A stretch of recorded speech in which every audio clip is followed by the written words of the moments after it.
Good morning, everyone. Welcome to the Spirit of Liberty broadcast. We are here. We barely got here.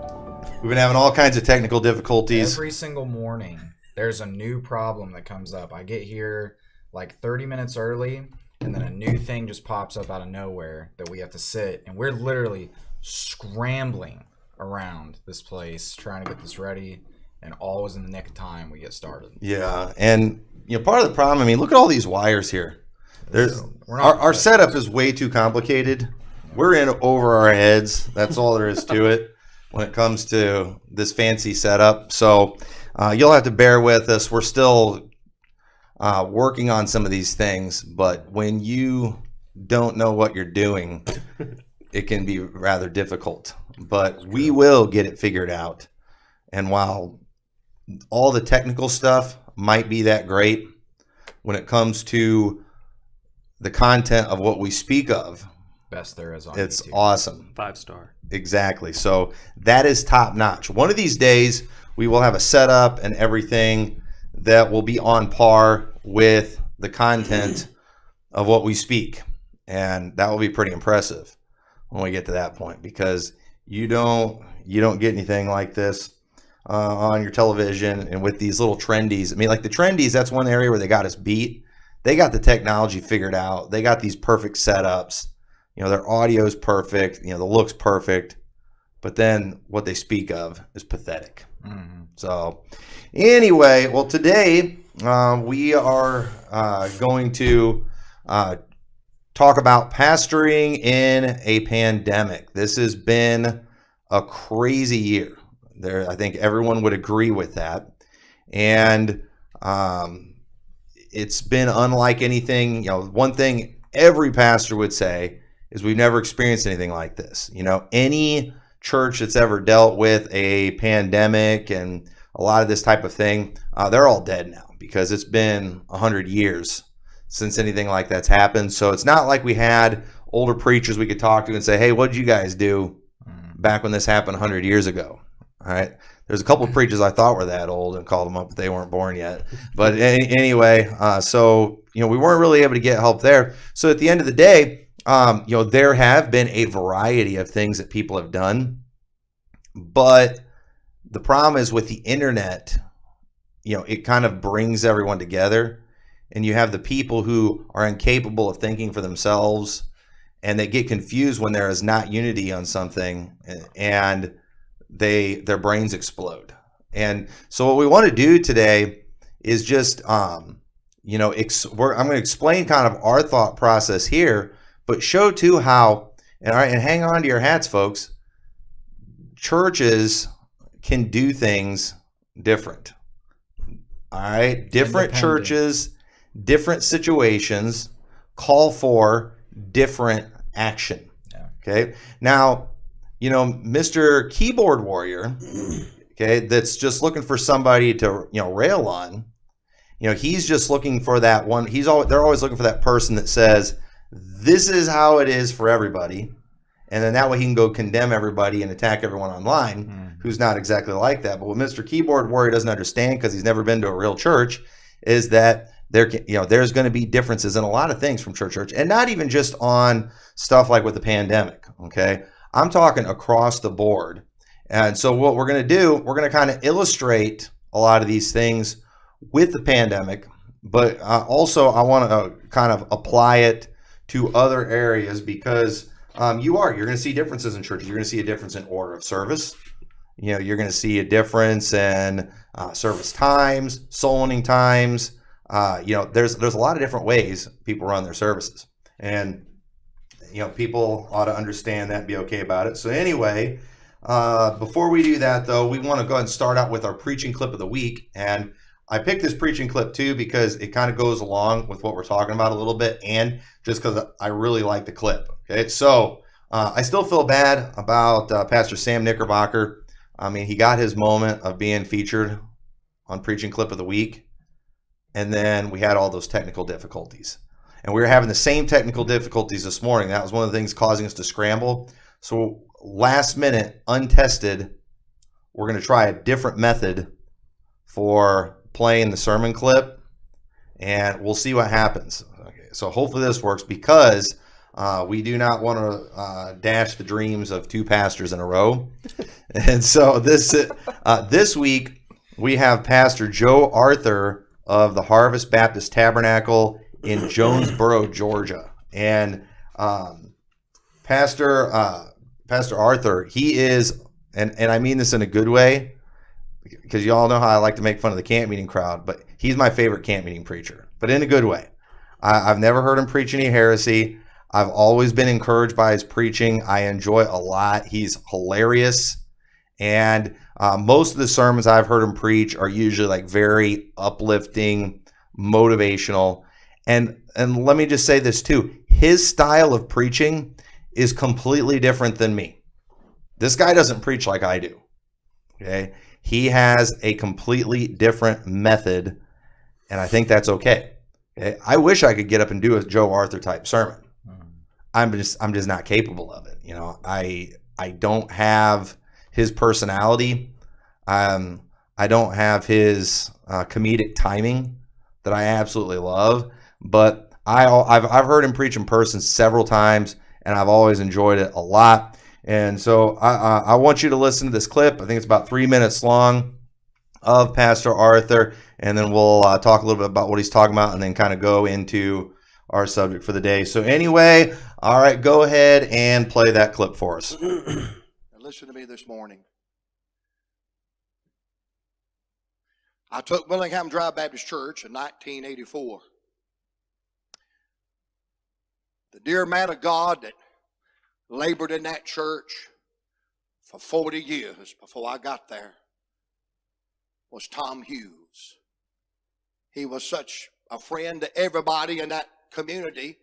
They called him Uncle Tom. He probably preached more funerals than Jimmy Carter's got peanuts. I used to say brains, and then I made a Democrat mad, so I say peanuts now. A godly man. Maybe 80 people on a big Sunday. And of course, like most people, the older you got, the smaller the church got. They had one guy for about a year and a half. Another guy before me lasted 6 weeks. And here comes Joe. After a couple of months, when I realized the heritage of that church, one of the first things I did, we had Tom Hughes Sunday. He's dead and in the grave, but I invited his family. We have Tom Hughes Sunday. We get his family to give us a picture. We put it in a nice frame, and we put it over the water fountain. Bless God, you look up here at me. If I ever get so tiddly-winked and so, help me, Bob, I'm running out of adjectives today. Self-consumed, irresponsible, them things you called me last night, Julie. What? Just say them again. Bless God, you laughing. It wasn't nothing funny. It took 4 o'clock to get that thing settled. Here you go. If I ever get that lack of security, that the picture of a dead man intimidates me, I need to crawl in a hole somewhere. A picture of a pastor who gave his life for the church, if that intimidates you, man, somebody needs to change your diaper. You got problems, man. All right. Hopefully we timed all that right. But I love that there. So talked about, if you are so tiddlywinked. I don't know what that means, but I love how that sounds. But here's the point he was making is, if you're just so insecure that, you can't handle the people in your church, giving honor to the former pastor who'd been there for years, you've got problems. Somebody needs to change your diaper. And it is a very common thing for pastors to just be insecure. And because of that, they greatly fear any outside influence, especially if it's in any way contrary to their influence. And the thing is, that shouldn't be a problem. One, if you're secure, if you know you're doing the right thing, and if you've taught your people that not everybody has to do things the same way.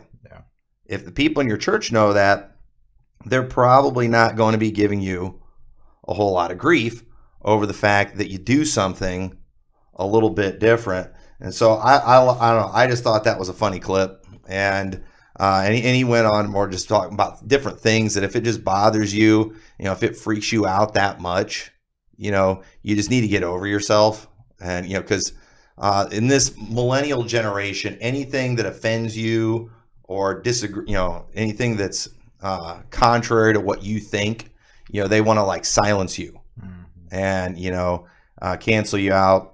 And so I think that's definitely a problem in this generation, where people just can't handle any opposition. Yeah. But what you guys think of that clip? No, I liked it. I mean, it's true, because I've been surprised at just seeing, and this isn't just something that I've really noticed this year, but just in the past, of just how Baptist preachers are more insecure than teenage girls.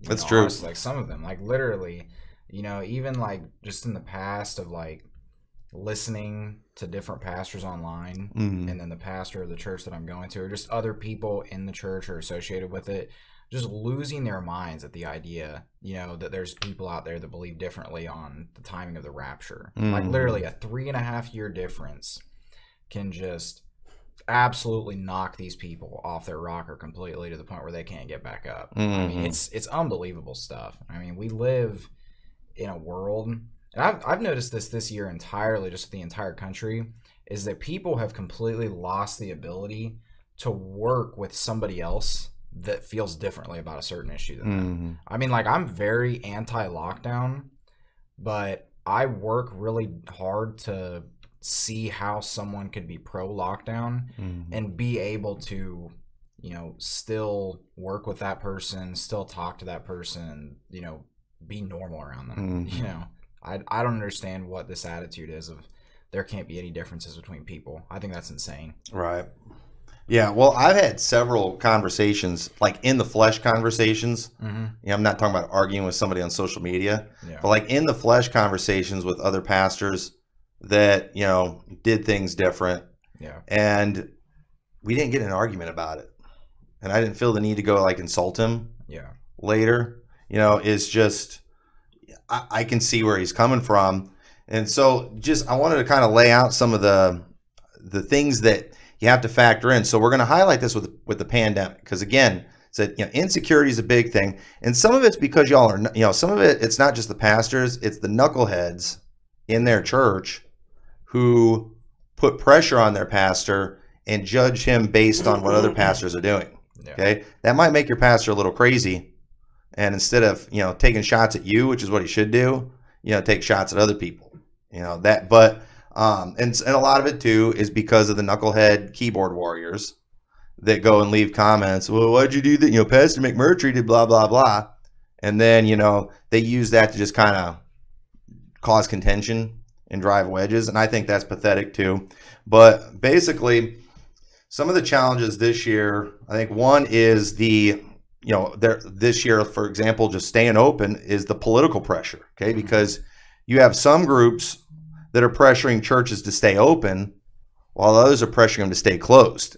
For example, there are groups out there, and when I say political pressure, not just from leaders, but even within church associations, you could say, because you have your tight-knit groups, you got all your different fellowships out there, and a lot of times in those fellowships, they're telling all the churches in the fellowship shut down, while other ones are saying open up. And so you've got the pastor trying to think about his church and his situation, and he's got like all this political pressure to do one thing that's maybe contrary to what he wants to do. And that's tough, especially when it's in a situation where you don't know what to do. It's not like a lot of things that we prepared ourselves for. We've already prepared ourselves to not give into political pressure when it comes to going liberal, compromise, watering down the message, things like that. We've fought these battles for years. We know how it's done. But, now we're fighting a battle where, you're being told you hate your people and don't care about them if you have church. You're killing your people. Well, here's the big question. Are we? You know, I mean, I don't know anybody that's gotten sick yet. You know, are you sure I'm supposed to do this? So you got that, but you know, you have the potential bad press. Yeah. Some churches would be ruined by bad press, you know, because they've not prepared their people for that. Yeah. You know, I think our church, you know, we're kind of prepared for it. We're fine. Yeah, because we've already gotten a lot of bad press. Yeah. It's kind of like the Twitter world right now. They have no idea what to do with me because I'm literally completely unmoved by the junk that they do towards me. They think they're going to share my preaching clips, and I'm going to freak out because, you know. But it's like, I don't think they realize how small their pressure is compared to some of the, pressure that we've gotten in the past couple of years. You know, and so the thing is, and then too, you know, we're friends with churches that have gotten way more negative press, and so they've kind of set an example on how to handle it. You know, there's people in their church that have set a good example about, you know, standing by the pastor during that type of thing. Yeah. And so our church knows how to do that, but other churches, they don't know what to do with that. Could you imagine what would happen to Spencer Smith if that Mr. Atheist guy did what he did to you? Dude, to him? Well, Spencer Smith, he'd crawl up and die. Dude, he almost died when he got attacked by Lauren Daigle's fans. Oh, man. He said on one of his videos, I was watching an interview with him, and he was talking about how he got scared. Yeah, that's he took the video down. He was getting so much pressure, he took the video down, but then later she basically went secular, proving that he was right, which it took no major prophecy for him being right on where he was right. Yeah. You know, that happens with these Christian singers all the time. As soon as they get big, they go secular. Okay? Everybody knows that happens all the time. But anyway, you know, he ended up being right, so then he put the video back up. But then the thing is, that was kind of what got his YouTube channel out there, and he started getting popularity. But the thing is, he's got a lot of followers, but he does a good job of silencing and ignoring the haters. If he actually got real, you know, negative coverage, especially too if it was hurting him politically, because the thing is, in the IFB world, if you're getting slammed by the Christian rock crowd and the liberals and stuff like that, get invited to the next Sword of the Lord. Exactly, you know, you're a hero. But the thing is, where Spencer Smith would lose it is if all of a sudden somebody started dropping his support. Yeah. Then, you know, he's going to stop doing whatever he's doing because, you know, at the end of the day, you know, he is a coward and a fraud. Yeah. And I'm still bitter at him for getting IFB preacher clips shut down, but they got a new account. I'm following that one. And I just think it's just weak and lame. Yeah, it is. I think it's weak and lame. That's all there is to it. If you're scared of a bunch of trendies, you need to step down. Dude, yeah, he's so freaked out by a bunch of, you know, easily offended, yellow-bellied, skinny jean wearing. Yeah. See, that's the thing with IFB preacher clips. Their followers are a bunch of just pink shirt, you know, tiddlywinks. I'm not good at coming up with the adjectives like the Southern preachers. Southern preachers, man, those insults just roll off their tongue like nothing. Oh, man. I wish I could do that, but I'm not that good at it. And but I mean, he's letting these people scare him to death. Yeah. And I think it's funny watching liberals cry. And so it's, you know, I'm always encouraged when IFB preacher clips shares my stuff. Yeah. Especially when I see people having meltdowns on there. You know, Northwest, they think they're gonna freak me out, you know, and I'm gonna, you know, when they give me an honorary doctorate degree, you know, on Twitter, and it's thank you for sharing my stuff. You know, I appreciate it. But you know, yeah, that potential bad press though, it would kill a lot of churches. Yeah, absolutely. It would, because these churches have not prepared their people for it. Okay, now I do feel like our church is prepared, and I think that's something that in the IFB they need to do. They need to work on preparing their people a little better for the potential bad press, because you know, it's gonna be more and more likely to come as the world gets worse, unless they keep getting more and more liberal. Yeah. But yeah, so then also you have, you know, internal pressure in the church, and some churches, you got the majority of the congregation are scared, they want to shut down. Other churches, they don't. If you got a church that's full of, maybe elderly people that watch the news all the time, they're telling you to shut down. If you got a bunch of younger people that are watching Alex Jones all the time, they're going to be telling you, stay open, let's fight this thing, Yeah. and it's tough. So, they got a lot of the pressure there. You get the government pressure. Some local governments were really, really bad. Yeah. Where others weren't. Some place you can fly under the radar. They're not doing anything. In some places, the local leaders and sheriffs have come out and said, don't be a sheep. They've come out and said, we're not going to enforce this stuff. Yeah. And so obviously those people are able to kind of do what they want. And so there's factors. So the age of the congregation, the size of the congregation. If you've got a church of several hundred people or 1,000 people, Yeah. it's not like you have options of meeting different places, or hiding the fact that you're meeting.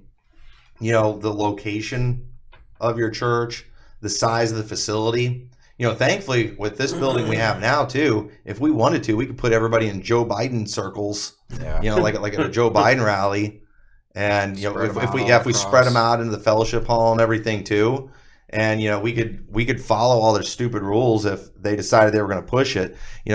We have those options, but a lot of people don't. When we were in our other building, we couldn't have done that. No.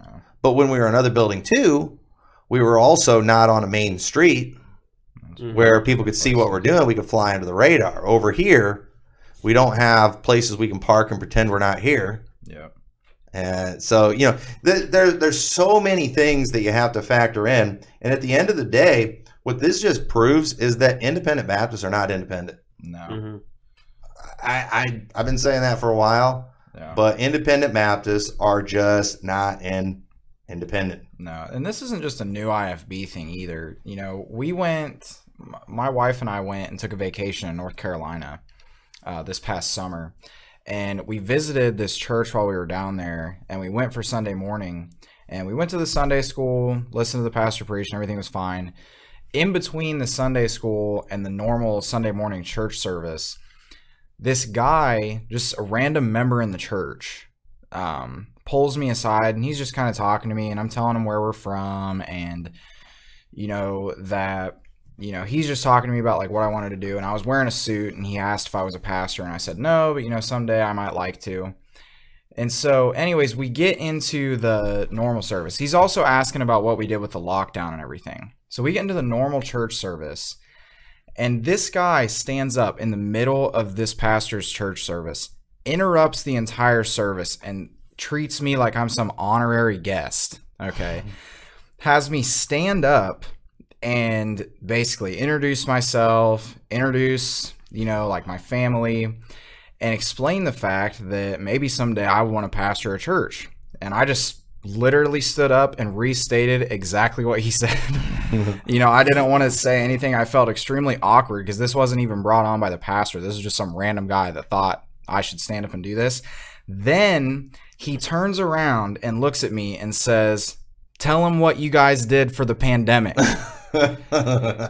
And I'm just like, we didn't shut down, and then immediately sat down. But the pastor was just like, great. But I could tell he shut down. Mm-hmm. This guy was bitter about it. He literally had a little Republican pin on his suit. This guy was hardcore Trump, man. And so he wanted me to stand up, though, and basically nail his pastor. I'm just a first-time visitor in this church. Nail his pastor because his pastor shut down for a small period of time. That is ridiculous. Yeah. I mean, look, like, we can all have strong opinions, and we can all have hindsight looking back at what this thing was. And this time, if they tell us to shut down again, I think it'll be a little bit of a different situation since we've had a lot of time to see what this virus is. But good night, man. We knew nothing back in March. We didn't have rapid testing. So for a while, the death rate for this thing looked like it was like 20 to 30%. I mean, because they weren't testing people as much as they are now. Now it's like, barely anything. But, that just infuriated me, though, because I hate going against any pastor at all, let alone the pastor of the church that I'm a first-time visitor at. This is all over the IFB world. This is not exclusive to any club at all. Yeah, that was super bad for that guy to do Would have that. felt like an ant, just being in your position. I wanted to just get up and tell leave. what you did. Be like, Yeah. we didn't shut down. Well, listen, the guy after the service, that guy came up to me and handed me $100 bill, and's like, maybe this will cover some of the expenses for the rest of your vacation. Well, my wife and I got out to the car, and I was like, probably his tithe. yeah. I was like, I feel bad, but I'm not going back to that church. And we were still there for that Sunday night and that Wednesday night. We just found another church to go to. I never saw that guy again, and I hope not to. Wow. Whatever. Yeah. I mean, I guess I'll take the $100, but good night. Yeah, see, there was a time when, your perception of what people did in church was based on what they did in your church. That was it. Now with the internet, we can all see what everybody's doing. Yeah. And, and so as a result of that, everyone starts making a lot of unfair comparisons. Yes. And it's not right. It's not right. It's super pathetic. But, the thing that I'm not going to do, though, is, because, obviously I have strong opinions on what I think ought to be done. Obviously I wish that everyone would just, tell the government, go jump in a lake and open up. But I can't make that decision for everybody. No. Obviously I like seeing that. And so whenever I see somebody, I would have never told Pastor Shiflett, or got mad at him if he didn't do what he did, but I'm glad he did it. Right. I was glad when he was doing it. I loved when he tore up that note, and I'm glad that he fought. It was $500. I think their church could have handled the $500. They fought it, and They fought it and won, and I'm glad they did that. Yeah. I'm glad they did it because it set a precedent. It sent a message. But I wouldn't have beat him up if he didn't do that. But I'm not gonna lie and say I'm not thankful he did it. Now, what I would never do, and I'd be an idiot if I criticized him for what he did do, in taking the stand, or going and slamming him for wimping out, because he didn't want to pay the $500 or something like that. So there's a lot of things you got to factor in there, and I know he had a lot of different pressure. He had different opinions from people in his church, and it's no church wants to waste their time fighting legal battles. Yeah. That's the last thing I want to do. But, at the same time, when somebody does it does end up benefiting a lot of people. Mm-hmm. And so if a church chooses to fight that battle, I say thank the Lord. Amen.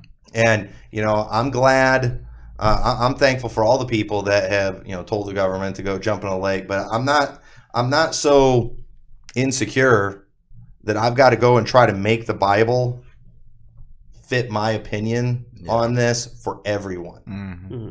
And that's kind of what I think a lot of people are trying to do. And there's no reason for that. All you have to do is just go and, you need to just focus on your church. Some people just need to stop paying so much attention to everybody else. And remember, you can only be a member of one church. And a lot of people are members of multiple churches. They jump around wherever things are fun, or they physically attend one church while they emotionally attend another church. Mm-hmm.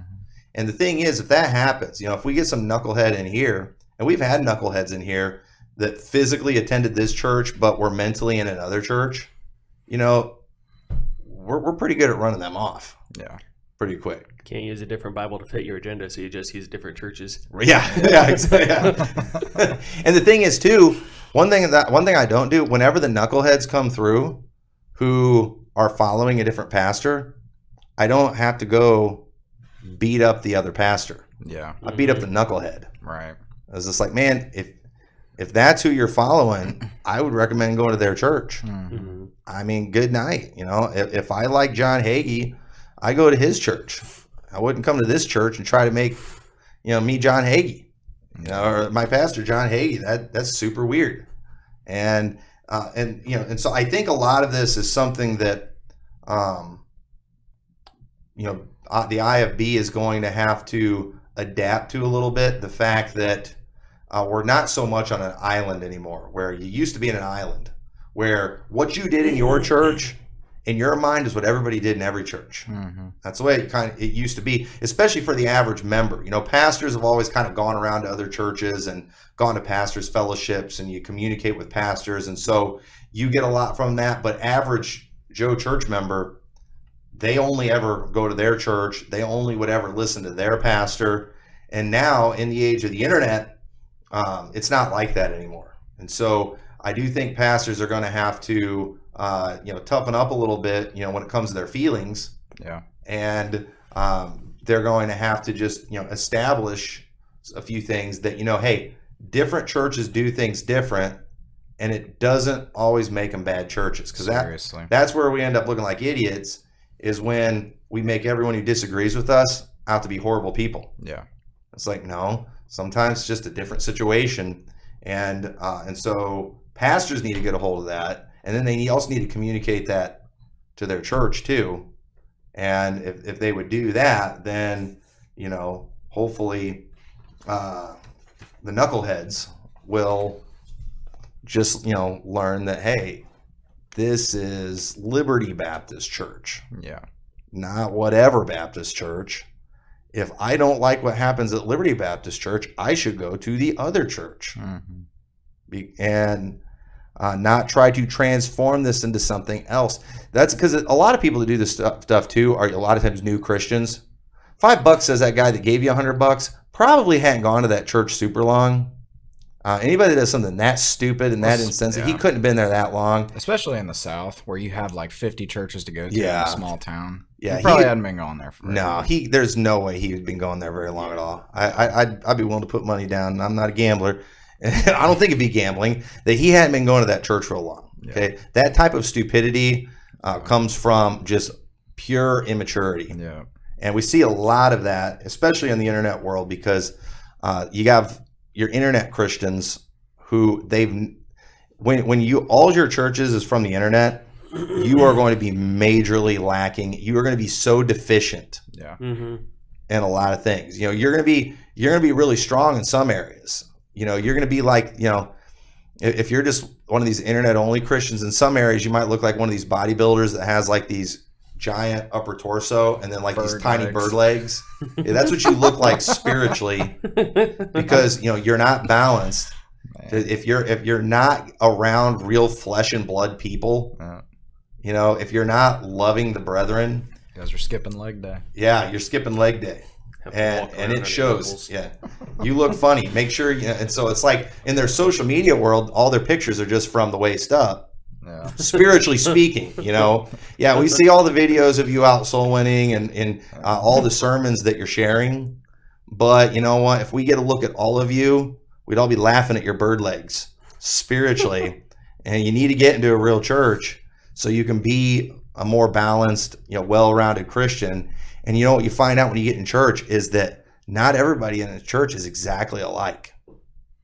There's a lot of differences, and people have different gifts and abilities and all different maturity levels, and you learn how to deal with that. Mm-hmm. And so the pressure for just this complete, trying to create just an identity, that it's exactly the same, it mainly comes from the internet crowd, because they're confused.